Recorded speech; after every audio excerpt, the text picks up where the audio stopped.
Verskriklike interessante onderwerp. Kerry Rudman van Harmonics kuier vanmôre by ons. Ons gesels oor neuroterugvoer-oefeninge en hoe dit 'n mens se brein kan herprogrammeer, veral as 'n mens op 'n stadium met verslawing gesukkel het. Goeiemôre Kerry, lovely to have you here. Thank you so much. Let's talk about, there's so many angles we can take this. Let's start with the brain, the complex brain, and what addiction does to a brain. What's the physical things that happen? Okay, so what's happening in your brain is that it's like a radar. It's searching for something that it's depleted in. So it depends on what your addiction is. If you look at LSD and cocaine, for instance, it's a bit like a pharmacological scalpel that's going in and changing certain brain circuitry, or maybe a handful of brain circuitry. But then if you look at alcohol, it's like a pharmacological grenade. It's affecting everything. It's going to affect your motor coordination, judgment, your speech, memory. Alcohol and these chemicals, are they causing a physical change in your brain?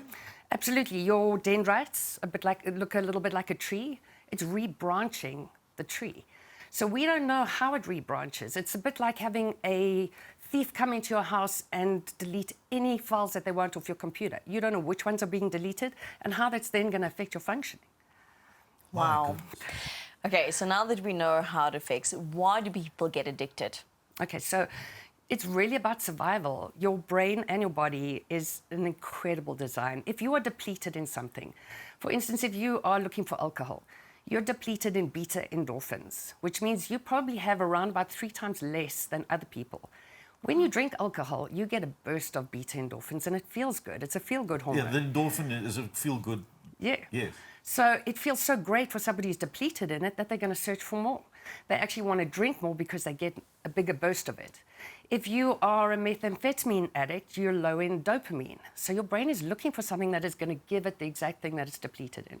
So these chemicals in alcohol releases the stored amount of dopamine, for instance, that you have in your body at a higher level. Correct. So you get depleted, and then your body starts looking for the same thing to replace that. Absolutely. And the more you take of that substance, the more your body stops producing it naturally because your body's relying on it from an external source. So now you have to keep going back to get it because you're not going to have it naturally anymore. Can you recover from addiction? Absolutely.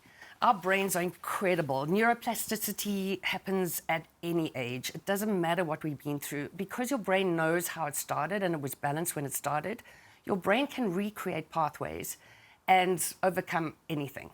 There's a lot involved. You've got to want to give up. You've got to want to change stuff. But I do feel like when there's help, like neurofeedback, for instance, it's not just thinking about changing it or changing certain things around you. You're actually changing the hardwiring that created that pathway at the same time. The wiring. Before we get to that, you refer to neuroplasticity. Yes. We have a bit of a misconception about what that really is. What does it entail? So it's really growing new pathways in your brain. They used to say that we could only do that up till the age of around about 40 or 50. They've now shown that people in their 80s, neurogenesis and neuroplasticity takes place regardless of your age. It's like learning something new. If you learned how to drive when you were 80, if you've done it enough times, you create a new pathway that makes that automatic for you. Anybody can grow new pathways. And it's it's neuroprogramming. Yes, it's a learning in your brain. So what happens is the circuitry starts connecting to create a pathway. And the more you do of a certain thing, the stronger that circuitry becomes. It's a lot easier to do that when we're younger, but it's not impossible at any age. How long does it take to break addictions, to change these pathways? It's a hard question because I think it's different for everybody, depending on how long you've been an addict and what substances you've been on. Also, what did you inherit in terms of neurochemistry? You might have had low inherited serotonin or dopamine. So we have to look at it as an individual basis. But it can be, they say normally within a month, 21 days of a new pattern creates a new way of coping. Wow, as quick as that? Again, it depends on what you believe. I think some people land up being in rehab for 6 months, for a year. For them, they need it to be a long process. For some people, they can make the changes and then the people around them and the environment will support them. Making the changes. I'm a little skeptical about that. I've been in situations where I've tried to help people change. Mm-hmm. And I've always become almost a little despondent because that old adage of people don't change. Die verander van haar, maar nie van snaar nie. Jakkals. Am I being a little skeptic? Do people change? Are people able to change? I think they are, but I think there's more to it. So when somebody is an addict, we can't look at the addiction as the problem. We have to look at everything that happened before then that created that addiction, because that's just a coping strategy. We need to look at traumas that they've been through, all their neurochemistry. Are they happy internally? Do they have enough serotonin going on? Are they in depression? How much self-confidence do they have? All those things play a part. I think every trauma throughout your life leads to that being your coping strategy. And we have to look at all of it and balance every pathway. That's going to give you a better chance at changing, because if you don't change the way your brain's hardwired, changing things in your environment's not really going to make sense. The brain is such an intricate organ. How do you test for all these things? How do you test if there is enough endorphins in your brain? How do you determine that? There are many, many tests. There are many modalities out there. What I do with neurofeedback is we do a brain map assessment. So we use EEG electrodes that we put on different spots on your head, and we gather brainwave data to see the pathways where your brain fetches info and the kind of patterns that your brain's stuck in. So we can pick up traumas that you've been through and the actual ages that you've been through those traumas, because those traumas give you coping strategies. So you might be in fight or flight, where you're very reactionary, or you could be in freeze, where you just don't know what to say when there's conflict. We look at what we call depression markers, which we don't diagnose with it, but we see how you handle external stresses. We check your internal happiness.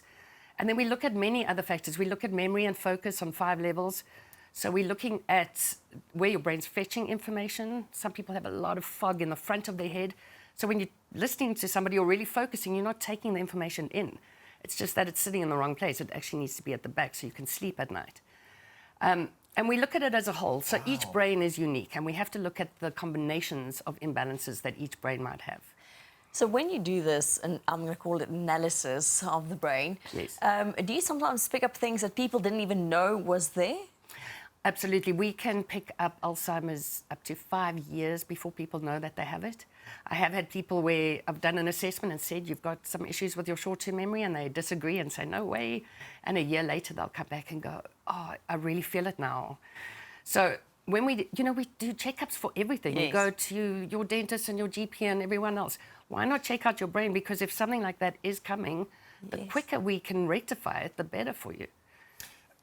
Neuroprogramming sounds like a long, long path to go. Do you find that people don't succeed if they're not committed to the whole process? So yes, we do have some rules. While you're brain training, you're growing new neural nets, so you're not allowed to drink alcohol. You can't have sugar or caffeine in the process. So if somebody's not committed and they go cheat and drink, they just sugar and caffeine. That's every day, don't you think? It is, but you can have anything that's natural. So you can have honey, and there are other alternatives. But we try to grow the best pathways that we can in that process. And if you drank alcohol, you'd be killing the dendrites on the nerve endings. So while we're growing new ones, you literally undo the process.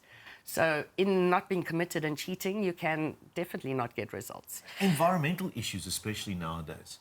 Pollution, noise pollution, air pollution, the stuff we eat. The hormones in our food. Does that have a huge effect on the brain programming? Not on the brain training, it doesn't, because we use EEG electrodes directly on the spots where we're growing new neural nets. So it's very quick. You carry on with your life as normal because this is where we live, this is how we function. So the pathways normally grow regardless. If you have huge stresses or a lot of medication, that can interfere with the process. Kerry, fascinating stuff. And it's wonderful to hear that there's an option for people to help them with their rehabilitation process, to aid in that, to go to the root cause of their programming. Thank you so much for joining us this morning. Thank you. It's been great. Ja, gaan Jennifer se brein programmeer om van die sharps in slaap te raak. Gaan van haar stommer maak, een van die dae. We'll try it, Kerry. It might just work. Dis dan Kerry Rudman, my mens van Brain Harmonics, wat vir ons vertel het dat jy wel jou brein kan programmeer, en as jy dalk verslaaf is aan iets, is daar hoop. Daar is 'n pad wat jy kan stap. Dis altyd goed om te hoor.